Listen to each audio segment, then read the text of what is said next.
In this part 4 of our discussion on the nature of protest, dissent in America, I want to talk about the sort of philosophy of protest or civil unrest. And once again, I want to divide this into 2 parts. But both of these parts actually will just focus on the development of a philosophy of protest. And I begin with this wonderful quote from a social philosopher, Hannah Arendt, when she said, "Civil disobedience is primarily American in origin and substance. No other country and no other language has even a word for it. And the American Republic is the only government having at least a change to cope with it in accordance with the spirit of its laws." In part 1, I had mentioned that radicalism and protest is as American as apple pie, and so is civil disobedience. And it's the closest thing in our discussion that we're going to get, besides defining our terminology, the closest thing that we're going to get to an organized philosophy. Now notice the title. I say toward a philosophy of protest. So we're moving toward what I mean, we're moving toward something. Now I say it that way because much of American philosophy is a matter of acting. It is a matter of movement. When we think of, or if you've ever looked at a book and on a survey of Western philosophy, and I'm sure you have, there may be one small portion, maybe a chapter dedicated to American philosophy.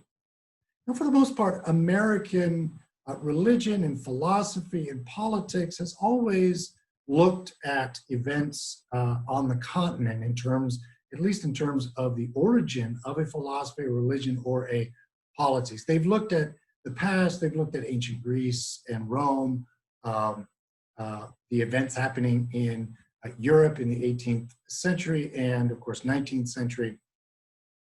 America is indeed a borrowing country. I live in a country right now where every meal that you have, every plate of food has a history behind it, has a history, has a region. Oftentimes there's a person behind it that goes way back in time in history. And I think to myself, well, what is the quintessential American dish? I'm somewhat stumped because in much of American culture, we sort of borrow things. We borrow a lot of ideas from outside. We're kind of a cultural and intellectual melting pot, even though I don't really like even that term either. But there was one thing in the annals of philosophy, Western philosophy, that is uniquely American. And that is the philosophy of, or the tradition of, pragmatism.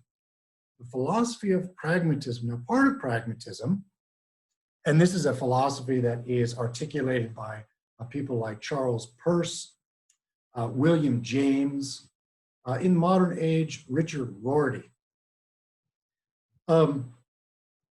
A crude way to define pragmatism is that truth happens to our ideas, or, as Rorty said, truth is what our colleagues or our peers let us get away with saying. In other words, remember in elementary school, you always had that a teacher who told you, that truth is not determined by democracy. Well, when you get to higher levels of thinking and argumentation, what confirms a lot of our arguments is something that we call peer review. So the cogency of our claims are in fact decided by democracy, by our peers. Or what another pragmatist said, William James, said that truth happens to our ideas. Truth happens to our ideas. What that means is that we have a provisional truth claim, and then that truth claim is examined by our peers, by the world. Does it stand the test of time? And then as it sort of settles in time, it becomes and resists a lot of the criticism, or I should say not resist, but stands up to much of the criticism that comes to it. It becomes secure in its claim. It's not a matter of, you know, whatever a group wants. That's not what we mean. And it's not throwing out ideas. So a very important part of pragmatism is that it kind of loosely holds to ideas, or it offers ideas as provisional, which means that pragmatism is open to contingency. And it also sets aside sort of first principles thinking. Descartes wanted to, Rene Descartes wanted to get at what we can be absolutely certain about and begin from there. And for him, the only thing that could be certain was being. Now, what that being entailed, he had a hard time defining. And then beliefs about, you know, God, about love, about right and wrong, these became problematic. So the pragmatists will say, well, let's not start with the first principle.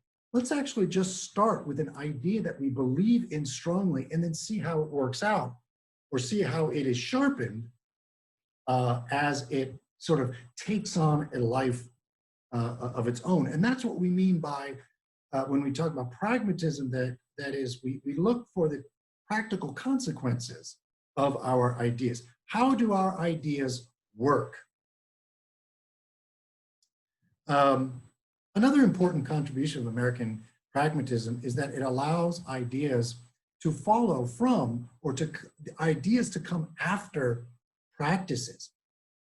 And this is the way humans work. An event will occur, or we will live our lives, but then it's almost like after we've experienced something, we reflect on what happened and then sharpen an idea, right? Or mature an idea. A lot of our actions in life and a lot of our thoughts are quite fuzzy. We live in half-baked or even quarter-baked truths. It's through time that those half-baked ideas become sharpened. Sometimes they may even change. It's almost as if pragmatism wants us or encourages us to act before we think, right? So it's a philosophy, a method, a strategy to strengthen what we believe. Now, critics will say, well, this means you can just believe in just about anything. And that's not exactly true. And I would say that pragmatism is closer to a form of wisdom, because pragmatism values openness. It values humility. What I mean by that is that we accept the idea that we are humans, and all the ideas that we have are, to a certain degree, maybe flawed, or like I said before, they're a little bit cloudy or fuzzy. So we come with our ideas to the world, but we're always open that our ideas can be challenged. It doesn't come to the world with a stubborn dogmatism. Now, I don't want dogmatism to be a scary word. A lot of pragmatists will reject dogma. That is, dogma is holding to an opinion that you may believe in, but based on authority. Now, to a certain degree, very important degree, all of our ideas come to us by way of dogma. Whether we believe that God has revealed truths to us, or whether we have confirmed truths ourselves in a sort of modern philosophical Cartesian manner, or I should say, in accordance with the agenda of the Enlightenment, where I decide, I'm the authority in determining what truth is. The pragmatists are simply encouraging us to just kind of relax, take it easy, have strong beliefs. Don't get me wrong, but be open to the fact that your ideas can be challenged. Now, like I said, I'm not afraid of the word dogma. I happen to be a Christian, and there are certain beliefs that that you have to hold to. If you reject certain beliefs, it's very difficult for you to call yourself a Christian.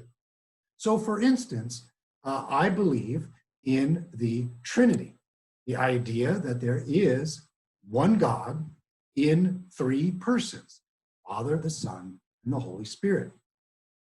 Now, let's apply a pragmatist interpretation that would confirm a belief in the Trinity. I can say number one, that the development of the doctrine of the Trinity took years to develop. And not only that, but it's been around for centuries. So I can rely on history, the authority of history in that regard. But also, I could actually follow Kant's advice, Immanuel Kant's advice, when he talks about what is enlightenment. That is to free ourselves from our own self-imposed tutelage and dare to know, that is to examine it myself. All right, fine. So let me examine it myself. And over the years, I have looked at the doctrine of the Trinity, not just theologically, but philosophically and aesthetically. Theologically, philosophically, and aesthetically. And guess what? The truth of that, the belief, works. I believe strongly, like all of my beliefs, I believe strongly that it works. And that fundamental truth, I would say, is warranted for me. Now, some people may say, well, people who deny God will say that that's warranted for them, or that, quote unquote, it works for them. Well, my immediate response, and as a philosopher who articulated Reformed epistemology would say, what does someone else's belief have to do with my own? Sure, someone might disagree with me, but that doesn't take away the warranted status of my belief. There is nothing deficient in my cognitive function, especially in terms of how my cognitive apparatus is directed towards truth, even if I'm wrong at times. My cognitive organ is aimed at truth, and my cognitive faculties are running accordingly. Still, people may call me crazy. The world may call me foolish, but I can't do anything about that. I can say I believe, my belief is warranted that I was born and raised in the city of San Francisco, a city that I love dearly. I left my heart there. Some may come along and say, well, I never grew up in San Francisco. I don't believe that you grew up in San Francisco. Well, okay, fine. There's nothing that I can do about that. But it doesn't take away from the warrant from me. Okay, now, in terms of American philosophy, one thing that we have to we should note is that if we were going to take that one chapter of American philosophy and break it up into other chapters, the one chapter we would look at is, or one chapter that we would have, would be on civil disobedience.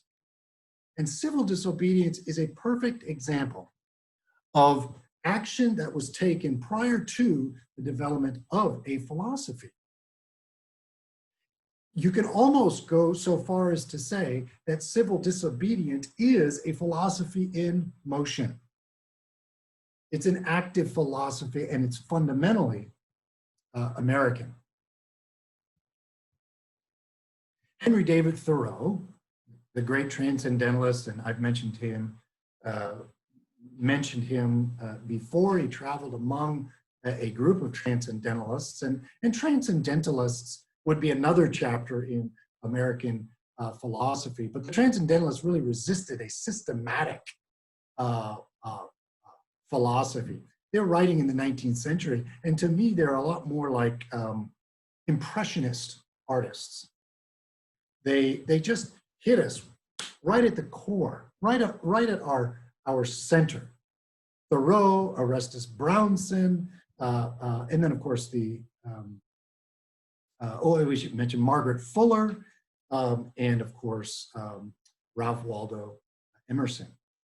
But Thoreau is often identified as the architect of American civil disobedience, or the philosophy of civil disobedience. Now, the phrase civil disobedience comes a little bit later. It comes actually after Thoreau's death. But the concept of civil disobedience comes from his essay, Resistance to Civil Government, in 1849.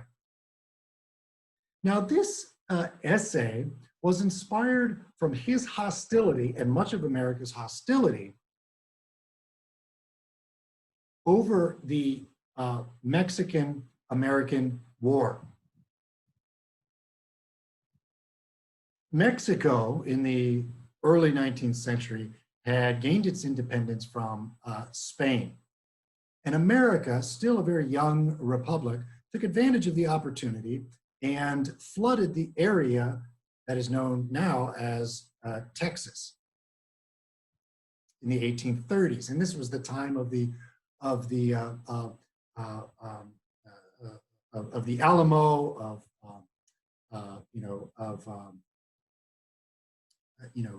of these great heroes. I'm forgetting their names. This is terrible. But those at the Alamo, and the fight for independent Texas, okay, Austin and Houston, and Sam Houston, for instance. Now they're coming to mind. Okay. And eventually Texas becomes an independent state, or an independent country, the Lone Star State. Well, one sort of dark horse candidate, President James Polk, was an expansionist. And he wanted to expand the borders of the United States. At the time, it sort of bumped up to sort of half of what Texas was, and then it went sort of northeast. It took up much of the Louisiana territory. But he wanted all of Texas at the Rio Grande, New Mexico, Arizona, and all of California. And then, of course, you had Oregon and much of Washington, and the northern border of Canada. John Quincy Adams was also a part of those developments or negotiations as well. But anyway, James Polk was an expansionist. And to make a long story short, he gave charge to the military to invade a disputed portion of Texas.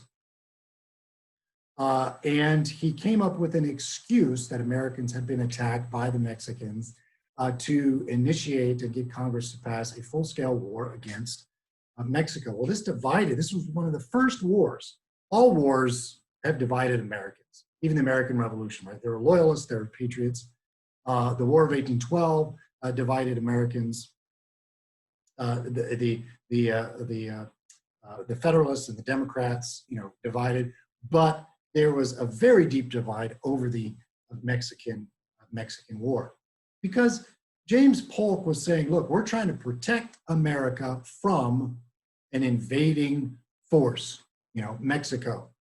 And in the process, we're going to take their land because of that. And then there were other politicians that said, look, James, you're not telling the truth. You're expanding America for the purposes of creating and strengthening a slave plantation system. And I'll talk more about the creation of the plantation system in a moment, which is also tied to civil disobedience.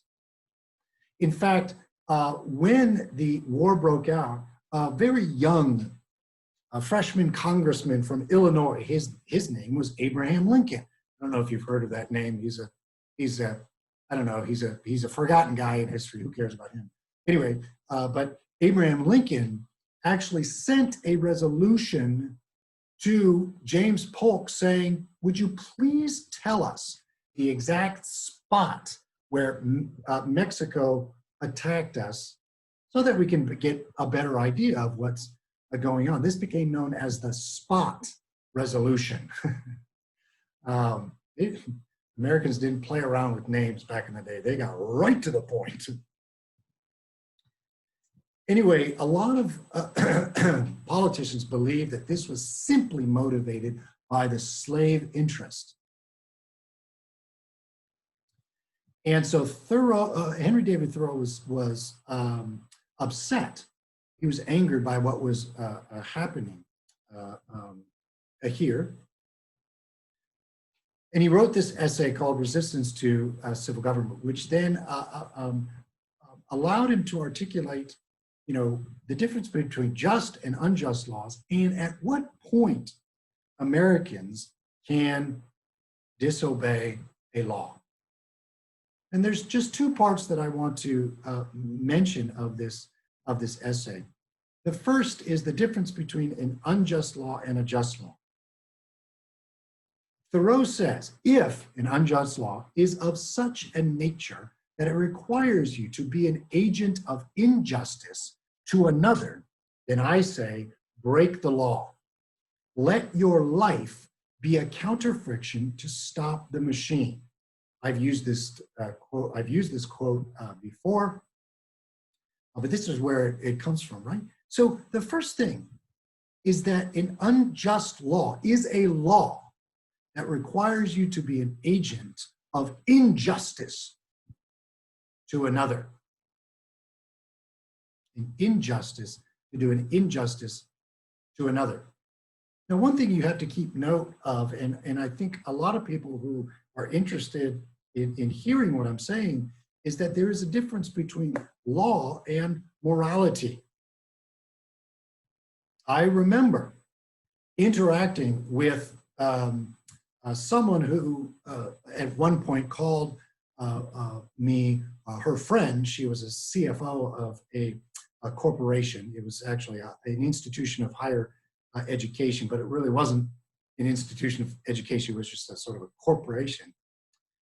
And she had done something to me and my wife that was wrong, just flat out immoral.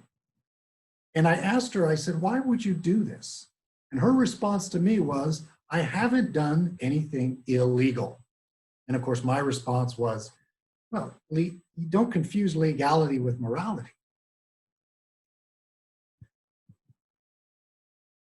For many of us, myself included, I believe that abortion is wrong. It's immoral, though it's legal. So we have to separate these two ideas, that is legality and morality.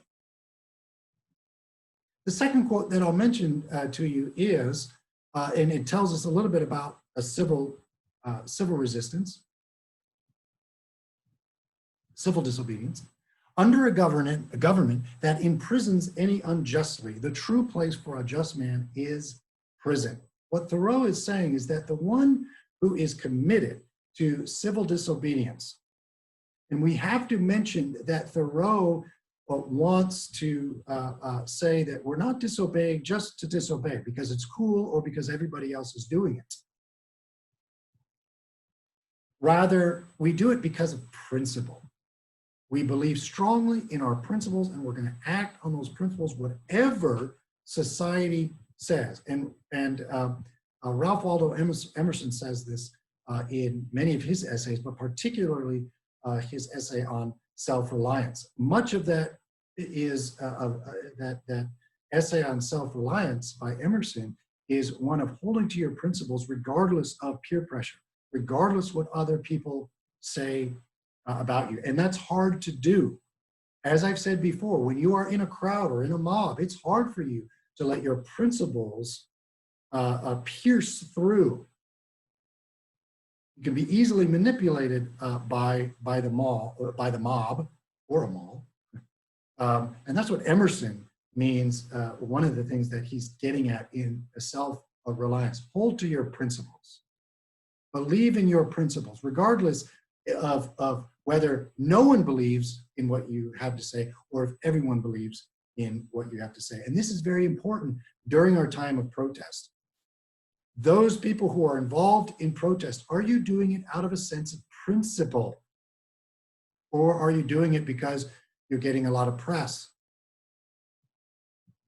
I don't know. I hope people are doing it out of a sense of principle, not because you're going to get noticed on television. There have been people who have taken to social media who have posed in front of broken windows, and then they instantly put it up on their Facebook or Instagram to perhaps gain followers. Those people are not being true to any sort of principle. They're being manipulated by an information economy. They're slaves to an information economy, Instagram and Facebook, and they're not acting by way of principle. Now here's, I think, what Thoreau is getting at. Thoreau is not advocating breaking laws that we simply don't like, that inconvenience us, right? I mean, who likes taxes? I mean, taxes imposed on us. Nobody likes taxes. I don't like taxes, right? I want the government to leave me alone. In fact, Thoreau says that at the beginning of the essay. A government that governs least is pretty good, but a government that doesn't have to govern at all is even better. So it's not so much laws that inconvenience us, but they nonetheless apply to everyone else. Nor would we say that we resist laws that have the potential to become oppressive. Again, taxes is a good example. Oh, if the government starts taxing, what's next? Then they're going to take my house, then they're going to take my children, and then, my goodness, we're going to be living in a dictatorship. No, that's not what calm down, okay? Any law, even a good law, can potentially can become something that is oppressive. So his concern is less with the principle of laws and more so on the directly negative impact of a law that demands obedience. Now remember, an unjust law is one that forces you to do something unjust to someone else, right? And we may use excuses. Hey, the government told me to. Hey, it's legal. I didn't do anything wrong. Or I can't make any changes. I'm just a lowly individual who can't do anything about it. Well, even an individual had a significant impact. Thoreau refused, and this is where his disobedience came in. Thoreau refused to pay a poll tax, a tax that would go to funding the war against Mexico, in funding an unjust war. So he refused to pay the tax. And as a result, he spent a very short time in prison, and there was a family member that came that paid his bail. And actually, Thoreau was kind of upset that I think it was his aunt that paid the bail. And as a side note here, I'll have a different lecture of how different ways that we can get involved in challenging the injustices, both in terms of civil disobedience, but legal routes, routes that for those who may not have the Constitution to get involved in direct action, civil disobedience. But you can right now, you can actually donate money to bail bond organizations for those who have been in prison. You can send money to bail people out. Second, the difference between civil disobedience and mere law breaking, that is destroying property or looting or etc., is that those involved in the former willingly disobey what they see as unjust laws and accept the consequences of such disobedience, suggesting that they have what? A higher respect for law. So let me repeat this. The one who is involved in civil disobedience accepts the consequences of his or her actions. They go to jail, which tells us that they have a higher commitment to the rule of law than a looter would, than a maybe we could say a poser. Someone who is protesting because, oh, everybody else is doing it, it's a party. We can burn things. We can steal things. And again, I don't say that to characterize what's going on in America right now. What's happening in America right now, the protests are largely nonviolent, overwhelmingly nonviolent.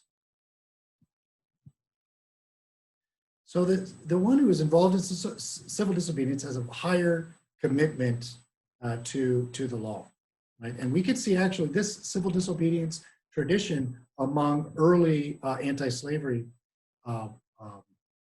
advocates.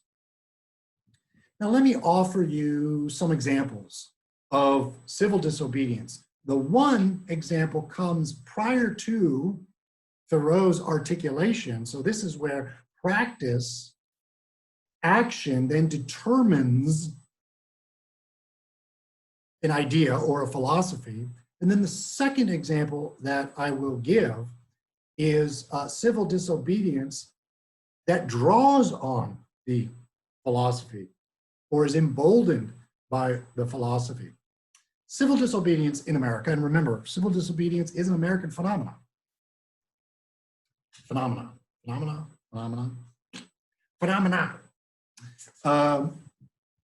Civil disobedience in America began with Christian missionaries. And I should say that there are evangelical Christian denominations that are committed to pacifism and also nonviolence. But we're talking civil disobedience in terms of a philosophy, maybe even a social or political philosophy. There's a couple court cases, I'll focus in on one, but Cherokee Nation versus Georgia in 1831, the Supreme Court, Georgia, the state of Georgia was trying to remove Native Americans from their state, the Cherokees. And the Cherokees sued to maintain their sovereignty.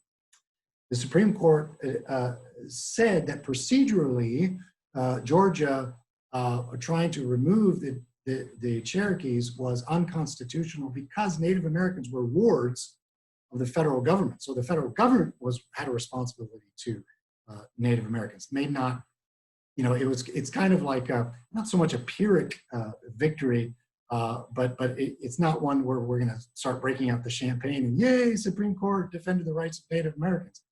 Not exactly. Nonetheless, the Cherokees were allowed by a decision of the Supreme Court to remain in Georgia. A couple years later, Georgia strikes again.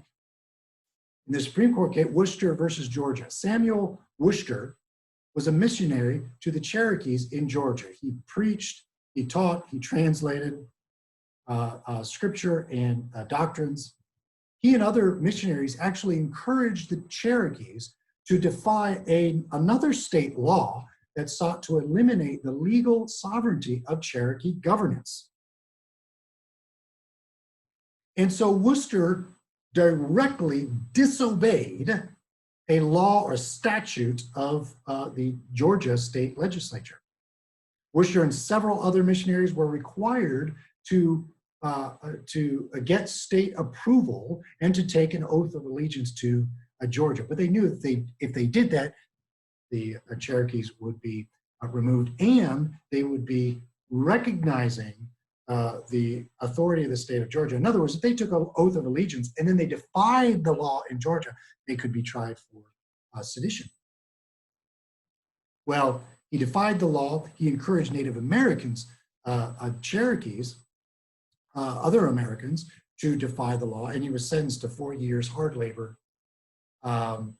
And that's when he appealed the decision to the Supreme Court, which eventually ruled that the laws were themselves unconstitutional. Well, then you have, a few years earlier, actually, the president, well, no, I shouldn't say a few years early, but around this time, Andrew Jackson, who was no friend to non-white democracy, came to Congress and he said that in order to save Native Americans in the Deep South, we need to remove them. Yeah, that's the best thing. Hey, I'm not a racist. I'm not saying that. Native Americans are great. We love them. But there's a lot of Anglo-whites moving into the Deep South in the 1830s, and we can't stem the tide of this new wave of Anglo immigrants. And so to save the Native Americans, we're going to remove them, right? So Jackson, deep down, he was a racist himself. His language was the language of benevolent racism. And his response, in fact, to the courts, when the Supreme Court said, nah, Native Americans have a right to be there, right? They're protected. Well, you have to understand that the Supreme Court does not execute any law. It's the president that executes the law. And Andrew Jackson has said, well, the Supreme Court made their decision, but let them enforce it. Well, they can't. And so he ignored the Supreme Court. And in a period known as the Trail of Tears, by the end of the late 1830s, many of the Native Americans, the Cherokee, the Chickasaw, the Choctaws, the Seminole Indians, were all rounded up and sent west. Many died in the travel. This was an egregious violation of human rights by an American president. And then, of course, and we should keep in mind that the removal of Native Americans from the Deep South cleared the way for plantation slavery. So one action of moving one group actually intensified the institution of slavery in the Deep South. And that's why when we get to James Polk after Andrew Jackson, that's why James Polk wants to continue moving west. Now, he wants to continue moving west because of the expansion of the of slavery capitalism. Now, after the Mexican War, so the removal of Native Americans was actually, and the actions of Samuel Worcester and others to resist that law, that came after, came before Thoreau's articulation of resistance to government. Now, plenty of people and plenty of intellectuals were defending Native Americans and Samuel Worcester at the time. But after the Mexican War, there was another moment where Americans could resist a law, not by the state, but by the federal government. There was a series of laws that were sort of wrapped up into one compromise after the land, after land was taken away from Mexico, Texas, finally, New Mexico, Arizona, and California, or California was one consequence of the compromise of 1850. And one of the items of legislation in the compromise of 1850 was the strongest fugitive slave law up to that time. There were other fugitive slave laws, but this was the strongest one in 1850. According to this Fugitive Slave Act,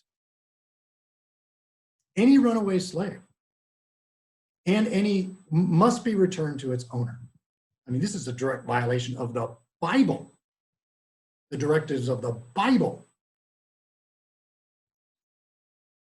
It also required citizens to assist in the recovery of runaway slaves, number one. Number two, it denied slaves jury trials. Number three, it increased the number of federal officials to enforce. In many ways, this increased a policing force throughout America.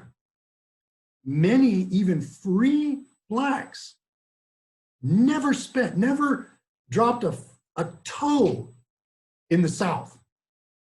They were kidnapped and ripped away from their families, brought into the Deep South and enslaved, as a result. But it's this one part that's kind of interesting to me. The requirement of citizens to assist in the recovery of runaway slaves. What if a slave ran to the north? Or what if there was a free black in the north that was kidnapped?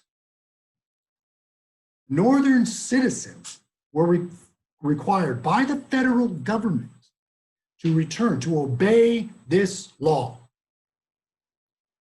So here was a moment of civil disobedience. I mean, let's say you have a state like Massachusetts that doesn't permit slavery, and you have a number of abolitionists in and around Boston that committed themselves to denying this law and protecting and hiding free blacks and runaway slaves in direct defiance of an unjust law.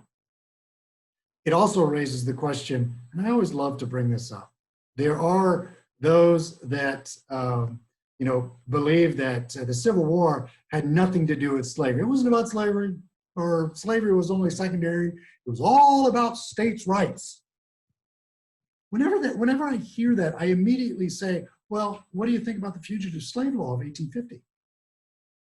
And of course, I never get an answer. The argument of the states' rights argument is that Southern states were simply defying the federal government, right? The federal government, the central government was getting too strong, and we should protect the sovereignty of the states, whatever the states, we need to protect the sovereignty of the states. Well, what about a state that has abolished slavery? It's funny, the Southern states were pretty zippity-dippity quiet when it came to violating the sovereignty of Northern states. It's really when it violated their state, then all of a sudden, states' rights, right? They appealed to that ideology. And a lot of, if people in Northern states that had abolished slavery, intellectuals and reformers in Northern states said, hey, I thought you guys were all about states' rights. So states' rights was propaganda. States' rights was ideology. What the South believed in was slavery. That doesn't excuse the North. There's plenty of people in the North that supported slavery as well. plenty in the North who hated abolitionists. But there's one final thing that I want to say about this. The Fugitive Slave Act mobilized reformers, mobilized these radicals. You know, a lot of people that were involved in anti-slavery, there was a lot of disagreements, you know, about the means to the end. But the fugitive slave law said that is enough. We've had enough. And it mobilized much of the reforming communities who had earlier and even during this time disagreed with one another, but it pulled everyone together to battle the unjust and legal institution of slavery. In our next presentation, I think I have it here. Oops. I seem to be, oh, I know what's happening. In our next presentation, what I want to do is I want to analyze another document, one of the richest pieces of American literature in all of American history, the letter from a Birmingham jail, which is up there with Thoreau, but Martin Luther King depended quite a bit on Thoreau's resistance to civil government.